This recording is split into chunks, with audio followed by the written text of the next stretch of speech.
여러분, 혹시 이런 경험 있으신가요? 분명히 유튜브 쇼츠 딱 한 편만 보려고 폰을 들었는데 정신 차려보니 40분이 훌쩍 지나 있는 거예요. 나 왜 이러지? 싶은데 손가락은 이미 또 다음 영상을 넘기고 있고요. 그럴 때 대부분 이렇게 생각하시죠? 나 의지력이 너무 없나 봐. 좀 더 자제해야 하는데 하고 본인을 탓하게 되잖아요.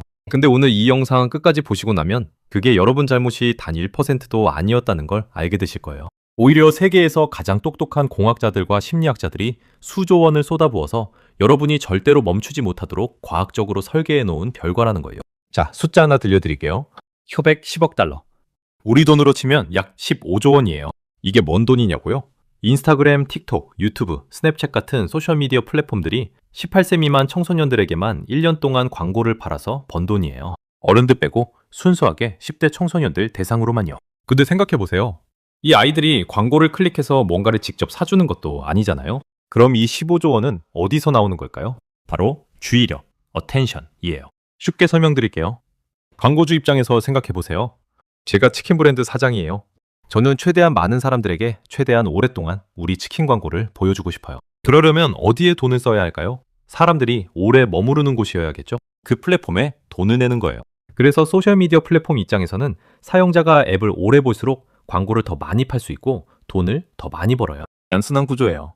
그러니까 이 회사들의 진짜 목표는 좋은 콘텐츠를 만드는 것이 아니에요. 여러분이 앱을 절대로 끄지 못하게 만드는 것이 진짜 목표예요. 여러분의 시간과 주의력이 곧 이 회사들의 돈이에요. 그래서 학자들은 이 구조를 주의력 경제, attention economy라고 불러요. 그런데 여기서 심리학 이야기가 등장해요. 그냥 오래 보여주면 되는 거 아니야? 싶으시죠? 근데 그게 말처럼 쉽지가 않아요. 사람은 재미없으면 바로 나가버리거든요. 그래서 이 플랫폼들이 수십 년간의 행동 심리학, 인지과학, 신경과학 연구 결과를 싹 긁어 모아서 앱에 적용해 놓은 거예요. 여기서 핵심 개념 딱 하나만 미리 짚고 갈게요. 도파민이에요. 도파민이 뭐냐면요, 우리 뇌 안에서 분비되는 신경 전달 물질이에요. 쉽게 말하면 뇌가 내보내는 일종의 쾌감 신호예요. 맛있는 거 먹을 때, 좋아하는 사람한테 연락 왔을 때, 게임에서 레벨업 했을 때, 뇌에서 야, 이거 좋은 거야, 기분 좋지? 하고 보내는 신호가 바로 도파민이에요. 그런데 중요한 게 있어요. 도파민은 좋은 걸 받았을 때보다 좋은 게 올지도 모른다는 기대감에서 더 많이 분비돼요. 이게 심리학에서 정말 중요한 발견인데, 미국의 신경과학자 로버트 세폴스키 교수가 원숭이 실험으로 이걸 증명해냈어요. 원숭이한테 버튼을 누르면 먹이가 나오게 했더니 처음엔 먹이 받을 때 도파민이 팍 올라갔어요. 근데 시간이 지나서 원숭이가 버튼 누르면 먹이 나오는구나를 학습하자 도파민이 언제 올라가는지 아세요? 먹이 받을 때가 아니라 버튼 누르는 순간으로 바뀌어요. 기대하는 그 찰나에 도파민이 폭발하는 거예요. 쇼츠를 넘기는 손가락이 정확히 이 원리로 움직이고 있어요. 다음 영상은 재밌겠지? 하는 기대감에 뇌에서 도파민이 탁 나오고 그 짜릿함 때문에 계속 넘기게 되는 거예요. 오늘 저는 이 모든 걸 여러분께 초등학생도 이해할 수 있는 말로 싹 다 풀어드리려고 해요. 크게 세 가지 이야기를 할 거예요. 첫 번째, 우리가 폰을 왜 못 끊는지 그 심리학적 메커니즘. 뇌 안에서 정확히 무슨 일이 벌어지고 있는 건지 설명드릴게요. 두 번째, 기업들이 우리 모르게 쓰고 있는 다크 패턴이라는 기법들. 이거 알면 진짜 소름 끼쳐요. 우리가 매일 당하고 있는데 모르고 있었던 거거든요. 세 번째, 이게 장기적으로 우리 뇌와 사회 전체에 어떤 영향을 미치는지, 그리고 거기서 어떻게 내 인지 능력을 지킬 수 있는지까지요. 딱딱한 강의가 아니에요. 우리 일상에서 맞아, 나 이거 매일 하고 있었잖아 하고 무릎 탁 치는 이야기들이에요. 끝까지 보시면 오늘부터 스마트폰 보는 방식이 완전히 달라질 거예요. 그럼 바로 시작할게요. 여러분, 오늘 이 영상을 클릭하시기 전까지 몇 개의 영상을 보고 오셨나요? 아마 정확히 기억하기 어려우실 겁니다. 쇼츠 하나, 릴스 하나, 또 추천 영상 하나. 정신 차려보면 30분, 어떤 날은 1시간이 훌쩍 지나 있죠. 그러고 나서 드는 감정이 있습니다. 나 왜 이러지? 의지력이 없는 건가? 하고 스스로를 탓하는 그 감정이요. 오늘 이 영상을 끝까지 보시고 나면 그 자책이 완전히 잘못된 방향이었다는 것을 알게 되실 겁니다. 이것은 의지력의 문제가 아닙니다. 행동심리학, 비헤이비어럴 사이콜로지와 신경과학, 뉴로사이언스의 정밀한 연구 결과가 수조 원의 자본과 결합해서 만들어낸 설계된 결과입니다. 숫자 하나 먼저 보시겠습니다. 협액 10억 달러. 하나로 약 15조 원입니다. 인스타그램, 틱톡, 유튜브, 스냅챗 등 주요 소셜미디어 플랫폼이 18세 미만 청소년만을 대상으로 광고를 팔아 1년 동안 벌어들이는 금액입니다. 성인 제외 순수하게 10대만 상대로 낸 매출이에요. 그런데 이 아이들이 직접 물건을 사주는 것도 아닙니다. 그렇다면 이 15조 원은 어디서 나오는 걸까요? 정답은 주의력, 어텐션입니다. 경제학에서는 이를 주의력 경제, 어텐션 이코노미라고 부릅니다. 2001년 경제학자 마이클 골드하버가 처음 체계화한 개념인데요. 핵심은 간단합니다. 정보가 넘쳐나는 시대에는 정보보다 그것을 소비하는 인간의 주의력이 더 희소한 자원이 된다는 겁니다. 광고주들은 사람들의 시선이 몰리는 곳에 돈을 지불합니다. 따라서 플랫폼의 목표는 단 하나, 사용자가 앱을 절대 끄지 못하게 만드는 것입니다. 여러분의 시간과 집중력이 곧 이 회사들의 원자재입니다. 여기서 심리학의 핵심 개념이 등장합니다. 도파민입니다. 도파민은 뇌의 보상회로를 담당하는 신경 전달 물질입니다. 흔히 쾌감 물질이라고 알고 계시지만 정확히는 보상을 예측할 때 분비되는 기대 물질에 가깝습니다. 이 차이가 매우 중요합니다. 신경과학자 로버트 세폴스키 교수의 고전적인 실험이 있습니다. 원숭이에게 버튼을 누르면 반드시 먹이가 나오도록 조건화했을 때 처음에는 먹이를 받는 순간 도파민이 급증했습니다. 그런데 원숭이가 이 패턴을 완전히 학습하자 도파민 분비 시점이 바뀝니다. 먹이를 받을 때가 아니라 버튼을 누르는 그 순간으로 이동한 겁니다. 보상 자체가 아니라 보상에 대한 기대감이 도파민을 폭발시킨다는 사실이 증명된 거예요. 지금 여러분의 손가락이 쇼츠를 넘길 때 뇌 안에서 정확히 이 메커니즘이 작동하고 있습니다. 다음 영상은 재밌을까 하는 그 0.3초의 기대감에 도파민이 분비되고 그 신호가 손가락을 다시 움직이게 만드는 겁니다. 이것을 심리학에서는 가변적 보상 스케줄, Variable Reward Schedule이라고 합니다. 1950년대 행동주의 심리학자 B.F. 스키너가 발견한 원리로 보상이 불규칙하게 주어질수록 행동 반복성이 폭발적으로 높아진다는 이론입니다. 슬롯머신이 이 원리로 설계되어 있고 소셜미디어 피드도 동일한 구조입니다. 오늘 저는 이 구조를 3단계로 나눠서 설명드리겠습니다. 첫 번째, 우리가 스마트폰을 끊지 못하는 심리학적, 신경과학적 메커니즘. 뇌 안에서 정확히 어떤 회로가 작동하는지 들여다봅니다. 두 번째, 기업들이 우리 동의 없이 사용하는 다크 패턴이라는 설계 기법들. OECD 조사에서 전체 웹사이트의 76%가 사용하고 있다고 밝혀진 이 기술이 우리의 합리적 판단 능력을 어떻게 무력화시키는지 설명합니다. 세 번째, 이 모든 것이 장기적으로 인간의 인지 능력과 사회 전체의 생산성에 어떤 영향을 미치는지, 그리고 인지적 주권, Cognitive Sovereignty를 되찾기 위해 무엇을 해야 하는지까지 다룹니다. 어려운 내용이 아닙니다. 여러분이 오늘도 경험하셨을 바로 그 일들이 심리학적으로 어떻게 설명되는지를 짚어드리는 시간입니다. 끝까지 보시면 스마트폰을 보는 시각이 오늘부터 달라지실 겁니다. 여러분, 카지노에 가보신 적 있으신가요? 혹은 영화나 드라마에서 슬롯머신 앞에 앉은 사람을 보신 적은 있으실 겁니다. 그 사람들의 공통점이 있어요. 한번 댕기기 시작하면 멈추지를 못합니다. 돈을 잃어도 시간이 가도 자리를 뜨지 못합니다. 왜 그럴까요? 이것은 의지력의 문제가 아닙니다. 슬롯머신이 그렇게 설계되어 있기 때문입니다. 그리고 지금 여러분 주머니 속 스마트폰은 그 슬롯머신보다 훨씬 정교하게 설계된 투명한 슬롯머신입니다. 심리학에서는 이 구조를 간헐적 강화, Intermittent Reinforcement라고 부릅니다. 앞서 도입부에서 언급했던 B.F. 스키너의 가변적 보상 스케줄의 핵심 원리입니다. 실험을 통해 증명된 사실이 있는데요. 보상이 예측 가능하게 주어질 때보다 언제 올지 모르게 불규칙하게 주어질 때 인간과 동물 모두 그 행동을 훨씬 더 강박적으로 반복한다는 겁니다. 쉽게 예를 들어 볼게요. 자판기 버튼을 누르면 매번 음료가 나옵니다. 이건 예측 가능한 보상입니다. 그러면 우리는 필요할 때만 버튼을 누르고 멈춥니다. 그런데 만약 버튼을 눌렀을 때 어떤 날은 음료가 나오고 어떤 날은 안 나오고 어떤 날은 2개가 나온다면 어떨까요? 사람들은 그 자판기 앞에서 훨씬 더 오래, 훨씬 더 자주 버튼을 누르게 됩니다. 불확실성 자체가 뇌를 흥분시키기 때문입니다. 쇼츠와 릴스의 피드가 정확히 이 구조입니다. 재미없는 영상, 그저 그런 영상, 가끔 나오는 폭발적으로 재밌는 영상. 이 불규칙한 배열이 손가락을 멈추지 못하게 만들고 있습니다. 그런데 여기서 한 가지 더 중요한 심리학 개념을 알아야 합니다. 사회적 인정 욕구, Need for Social Validation입니다. 인간은 본능적으로 타인에게 인정받고 싶어 합니다. 이것은 수십만 년 전 집단 생활을 해야 생존할 수 있었던 인류의 진화적 유산입니다. 무리해서 배제되면 죽었기 때문에 우리 뇌는 타인의 반응에 극도로 민감하게 반응하도록 설계되어 있습니다. 소셜미디어의 좋아요, 라이크 버튼은 이 본능을 정밀하게 겨냥한 설계입니다. 페이스북의 초기 개발자 중 한 명이었던 션 파커는 훗날 공개 인터뷰에서 이렇게 고백했습니다. 우리는 의도적으로 어떻게 하면 사람들의 시간과 주의를 최대한 소비하게 만들 수 있을까를 설계했습니다. 그 답이 바로 좋아요와 댓글이었습니다. 게시물을 올리고 알림이 울릴 때마다 도파민이 분비됩니다. 그 도파민을 다시 경험하기 위해 또 게시물을 올리고 또 확인합니다. 이것을 심리학에서는 조작적 조건 형성, 오퍼런트 컨디셔닝이라고 합니다. 스키너가 발견한 또 하나의 원리로 어떤 행동 뒤에 보상이 따라오면 그 행동이 강화된다는 개념입니다. 결국 소셜미디어는 우리의 가장 원초적인 생존 본능인 인정 욕구를 디지털 보상 시스템에 연결해 놓은 겁니다. 여기서 중요한 문제가 발생합니다. 이 도파민 자극이 반복될수록 뇌는 보상 내성, 리워드 톨러런스를 형성합니다. 마약 중독의 메커니즘과 동일합니다. 처음에는 적은 양으로도 쾌감을 느끼지만 반복될수록 같은 쾌감을 얻기 위해 더 강한 자극이 필요해집니다. 스마트폰도 마찬가지입니다. 처음에는 10분만 봐도 충분했던 것이 시간이 지날수록 30분, 시시간, 2시간이 필요해집니다. 그리고 스마트폰을 안 보는 상태, 즉 자극이 없는 상태가 금단 증상, 위드드로울 심텀처럼 느껴지기 시작합니다. 지루함, 불안감, 뭔가 놓치고 있다는 느낌. 영어로는 이것을 FOMO, Fear of Missing Out, 즉 고립 공포감이라고 부릅니다. 현재 세계보건기구 WHO는 이 디지털 과몰입 문제를 행위 중독, Behavioral Addiction의 범주에서 진지하게 연구하고 있습니다. 단순한 나쁜 습관이 아니라 뇌의 보상 회로 자체가 변형되는 신경학적 문제로 접근하고 있는 겁니다. 자, 이제 두 번째 이야기입니다. 조금 더 직접적이고 조금 더 불편한 이야기입니다. 다크 패턴, 다크 패턴이라는 용어를 들어보셨나요?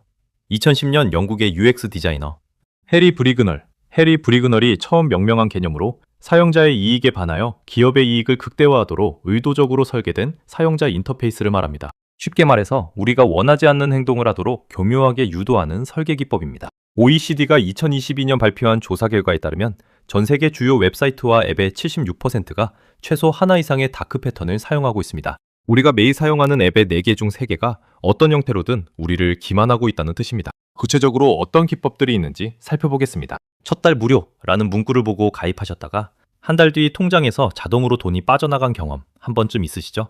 이것이 대표적인 구독 함정입니다. 가입 절차는 클릭 2-3번으로 끝나지만 해지 절차는 메뉴 깊숙이 숨겨져 있고 고객센터 전화를 해야 하고 심지어 해지 버튼을 찾아도 정말 해지하시겠습니까? 이런 혜택을 잃게 됩니다 라는 경고 메시지로 심리적 압박을 가합니다. 이 기법을 전문 용어로 로치 모텔이라고 합니다. 들어가기는 쉽지만 나오기는 극도로 어렵게 만든 설계, 바퀴벌레 트랩에서 이름을 딴 겁니다. 팝업창이 떴을 때 선택지가 2개 주어지는 경우가 있습니다. 네, 할인 혜택을 받겠습니다와 아니요, 저는 돈을 아끼고 싶지 않습니다. 두 번째 선택지를 보셨나요? 거절을 선택하면 스스로 어리석은 사람처럼 느껴지도록 문구를 설계해 놓은 겁니다. 이것은 인지 부조화, 커그니티브 디소넌스를 악용한 기법입니다. 자신의 선택이 자신의 정체성과 충돌한다고 느낄 때 생기는 심리적 불편감을 이용해서 기업이 원하는 방향으로 행동을 유도하는 거예요. 유튜브의 자동 재생기는 넷플릭스의 다음화 자동 시작이 대표적입니다. 영상이 끝나는 순간 우리 뇌는 잠깐 멈출 기회를 갖습니다. 그런데 5초 카운트다운과 함께 다음 영상이 자동으로 시작되면 그 멈출 기회가 박탈됩니다. 심리학에서는 이것을 기본값 효과, 디폴트 이펙트와 연결해서 설명합니다. 인간은 현재 상태를 유지하려는 현상 유지 편향, 스테터스 코어 바이어스이 있기 때문에 자동 재생을 끄는 능동적 행동을 하지 않고 그냥 계속 보게 되는 겁니다. 이 모든 다크 패턴의 경제적 목적은 명확합니다. 앞서 말씀드린 110억 달러입니다. 미국의 소셜미디어 플랫폼들이 청소년에게서 이만큼을 벌어들일 수 있는 건 이 아이들이 앱을 오래 사용하도록 설계된 수십 가지 심리적 기법들이 정밀하게 작동하고 있기 때문입니다. 스냅챗은 전체 광고 수익의 41%가 18세 미만에서 나옵니다. 이것이 이 플랫폼들이 중독 방지 기능을 진심으로 도입하지 않는 이유입니다. 중독을 방지하면 수익이 줄어들기 때문입니다. 실제로 미국 연방거래위원회 FTC는 에픽게임즈가 아동을 상대로 다크 패턴을 사용했다는 이유로 5억 2천만 달러, 약 7천억 원의 과징금을 부과했습니다. 역대 최대 규모의 소비자 보호 과징금이었습니다. 그러나 문제는 이 벌금조차 110억 달러의 전체 구조 앞에서는 경고에 불과하다는 겁니다. 세 번째이자 오늘 가장 중요한 이야기입니다. 앞에 두 가지가 불편한 진실이었다면 이것은 장기적으로 무서운 진실입니다. 인지적 오프로딩, 코그니티브 어프로딩이라는 개념이 있습니다. 원래는 중립적인 인지과학 용어로 인간이 외부 도구를 이용해서 뇌의 부담을 줄이는 행위를 뜻합니다. 메모를 하거나 달력에 일정을 적거나 계산기를 사용하는 것이 모두 인지적 오프로딩입니다. 자체로는 나쁜 것이 아닙니다. 문제는 이것이 과도해질 때 발생합니다. 근육의 원리를 생각해보세요. 팔을 깁스로 고정해 놓으면 어떻게 됩니까? 쓰지 않는 근육은 빠르게 위축됩니다. 의학적으로 폐용성 위축, 디스유스 에트로피라고 합니다. 뇌도 마찬가지입니다.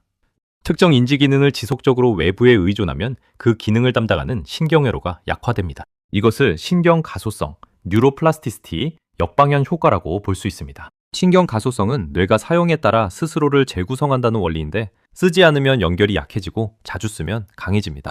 알고리즘이 모든 콘텐츠를 선별해서 떠먹여주는 환경에서 우리가 잃고 있는 인지 기능은 구체적으로 무엇일까요? 마이크로소프트가 2015년 발표한 연구에 따르면 인간의 평균 집중 지속 시간이 2000년에는 12초였던 것이 2015년에는 8초로 줄었습니다.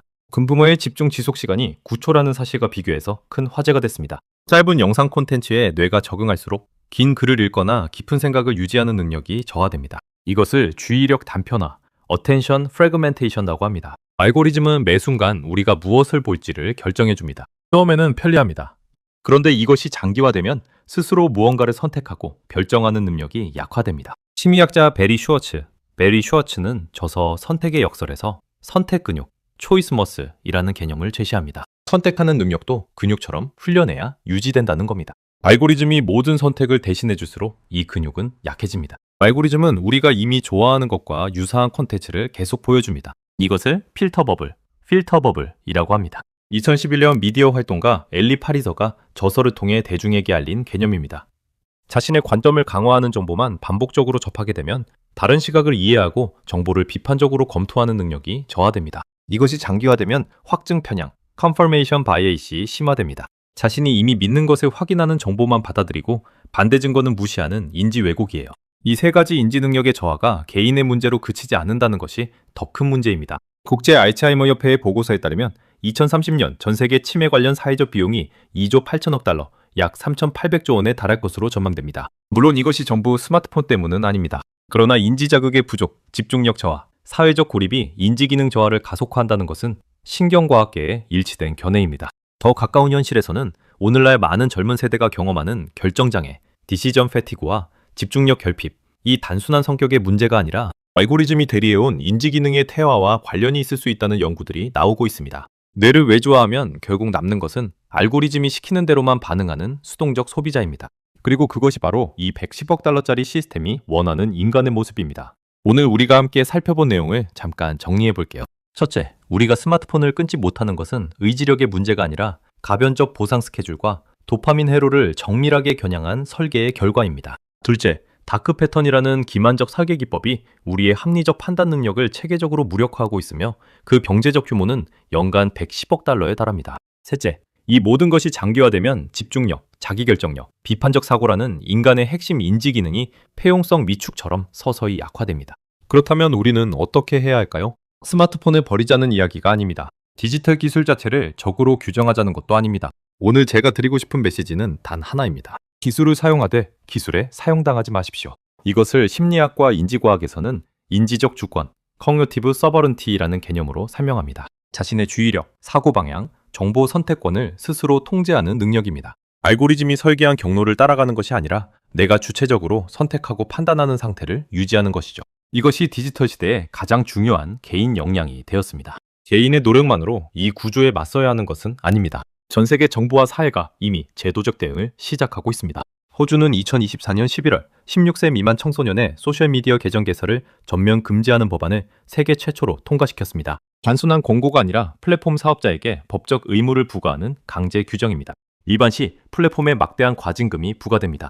유럽연합은 디지털 서비스법, 디지털 서비스 액트, DSA를 통해 플랫폼이 미성년자에게 알고리즘 기반 추천 시스템을 사용하는 것을 규제하고 있습니다. 사용자의 행동 데이터를 기반으로 한 타겟팅 광고를 아동에게 적용하는 것을 원칙적으로 금지한 겁니다. 미국에서는 앞서 언급한 에픽게임즈 과징금 외에도 여러 주에서 아동 온라인 안전법 코사, 키즈 온라인 세이프티 액트 추진이 이어지고 있습니다. 연방거래위원회 FTC는 빅테크 플랫폼의 아동 데이터 수집 관행에 대한 조사를 지속적으로 강화하고 있습니다. 한국도 예외가 아닙니다. 방송통신위원회와 여성가족부를 중심으로 청소년 디지털 과몰입 대응 정책이 논의되고 있으며 국회에서도 관련 입법이 검토되고 있습니다. 규제의 흐름은 이미 시작됐습니다. 문제는 제도가 완비될 때까지 우리 개개인이 스스로를 어떻게 지키느냐입니다. 심리학과 행동과학이 제안하는 실질적인 방법들을 말씀드리겠습니다. 거창한 결심이 필요한 것들이 아닙니다. 뇌의 작동 방식을 이해한 위에서 나온 근거 있는 습관들입니다. 행동경제학에서 너지라는 개념이 있습니다. 2017년 노벨 경제학상을 수상한 리처드 테일러가 정립한 이론으로 사람들이 더 나은 선택을 하도록 환경을 설계하는 방식을 말합니다. 지금 플랫폼들은 이 너지를 기업의 이익을 위해 사용하고 있습니다. 우리는 그 너지를 인식하는 순간 그 힘이 절반 이상 무력화됩니다. 실천 방법은 간단합니다. 유튜브나 넷플릭스를 열었을 때 첫 화면에 뜨는 추천 콘텐츠를 바로 클릭하지 마세요. 대신 3초만 멈추고 스스로에게 물어보십시오. 내가 지금 보고 싶었던 것이 이것인가? 아니면 알고리즘이 보여주는 것인가? 이 3초의 간격이 수동적 소비와 능동적 선택을 가르는 경계선입니다. 인지과학에서는 이것을 메타인지, 메타코그니션 훈련이라고 합니다. 자신의 사고 과정을 한 발 떨어져서 관찰하는 능력으로 이것이 발달할수록 충동적 행동이 줄어든다는 것이 연구로 검증되어 있습니다. 알림은 플랫폼이 여러분의 주의력을 강제로 회수해오는 장치입니다. 심리학적으로 알림 소리나 진동은 파블로프의 조건 반사, 파블로비언 컨디셔닝을 유발합니다. 러시아 생리학자 이반 파블로프가 발견한 원리로 종소리와 같은 중립 자극이 반복적으로 보상과 연결되면 그 자극만으로도 보상 반응이 일어난다는 겁니다. 알림음이 울릴 때마다 폰을 확인하고 싶어지는 것이 바로 이 조건 반사입니다. 알림은 우리를 파블로프의 개로 만드는 설계입니다. 실천 방법은 이렇습니다. 오늘 당장 스마트폰 설정에 들어가서 소셜미디어 앱의 알림을 전면 차단하십시오. 전화와 문자, 꼭 필요한 업무 앱에 알림만 남기세요. 폰이 나를 부르게 하지 말고 내가 필요할 때 폰을 찾는 구조로 바꾸는 겁니다. 이 단순한 변화만으로도 하루 스마트폰 사용 시간이 평균 2030% 감소한다는 연구 결과가 있습니다. 이것이 가장 어렵고 동시에 가장 중요한 실천입니다. 현대인들은 자극이 없는 상태를 견디지 못합니다. 엘리베이터를 기다리는 30초, 밥을 먹는 시간, 잠들기 전 5분. 이 모든 공백을 스마트폰으로 채웁니다. 그러나 인지과학 연구들은 이 멍한 시간이 뇌에 매우 중요한 기능을 한다는 것을 밝혀냈습니다. 뇌에는 디폴트 모드 네트워크, DMN라는 신경망이 있습니다. 외부 자극에 집중하지 않을 때, 즉 멍하게 있을 때 활성화되는 영역입니다. 이 네트워크가 활성화될 때 뇌는 기억을 정리하고 경험을 통합하고 창의적인 연결을 만들어냅니다. 흔히 샤워하다가 좋은 아이디어가 떠오르거나 산책 중에 고민이 풀리는 경험을 하셨을 겁니다. 그것이 바로 디폴트 모드 네트워크가 작동하는 순간입니다. 스마트폰으로 모든 공백을 채우면 이 중요한 뇌의 정비 시간이 사라집니다. 내 근육을 키우는 시간을 스스로 없애버리는 겁니다. 하루 30분 폰 없이 그냥 앉아있거나 걷거나 멍하게 창밖을 바라보는 시간을 의도적으로 만드십시오. 처음에는 불편하게 느껴질 겁니다. 그 불편함 자체가 지금까지 얼마나 자극에 의존해왔는지를 보여주는 증거입니다. 짧은 영상 위주의 콘텐츠 소비는 주의력 단편화를 가속화합니다. 반대로 긴 글을 읽거나 팟캐스트를 듣거나 한 주제에 대해 30분 이상 집중하는 경험은 지속적 주의력, Sustained Attention을 훈련시킵니다. 이것은 마치 근력 운동과 같습니다. 처음에는 힘들지만 꾸준히 하면 집중 지속 시간이 늘어납니다. 일주일에 책 한 권을 읽으실 필요가 없습니다. 하루 10분 긴 형식의 콘텐츠를 의식적으로 선택하는 것부터 시작하십시오. 그 10분이 쌓이면 알고리즘이 만들어 놓은 뇌의 경로가 조금씩 바뀌기 시작합니다. 오늘 이 모든 이야기의 핵심은 공포가 아닙니다. 우리가 처한 구조를 정확히 이해하면 그 구조 안에서도 주체적으로 살아갈 수 있습니다. 심리학은 우리가 얼마나 쉽게 조작될 수 있는지를 보여주지만 동시에 그 조작의 메커니즘을 아는 순간 저항할 수 있다는 것도 말해줍니다. 알면 보인다는 것, 그것이 오늘 제가 이 영상을 만든 이유입니다. 10억 달러짜리 시스템은 여러분이 수동적인 소비자로 머물기를 원합니다. 생각하지 않고 선택하지 않고 알고리즘이 내미는 것을 그냥 받아먹기를 바랍니다. 그러나 지금 이 영상을 끝까지 보신 여러분은 이미 그 구조를 인식하고 있습니다. 인식이 시작되는 순간 변화도 시작됩니다. 내 주의력은 내 것입니다. 내 시간은 내 것입니다. 내 생각은 내 것입니다. 이것을 기억하시는 것만으로도 오늘 이 영상은 충분한 가치를 한 겁니다. 오늘 내용이 도움이 되셨다면 좋아요와 구독 부탁드립니다. 다음 시간에는 이 주제와 연결해서 AI 시대의 우리의 인지 능력을 어떻게 지키고 키울 것인지 더 구체적인 심리학적 전략을 가지고 돌아오겠습니다. 댓글로 궁금하신 주제 남겨주시면 반드시 확인하겠습니다. 감사합니다.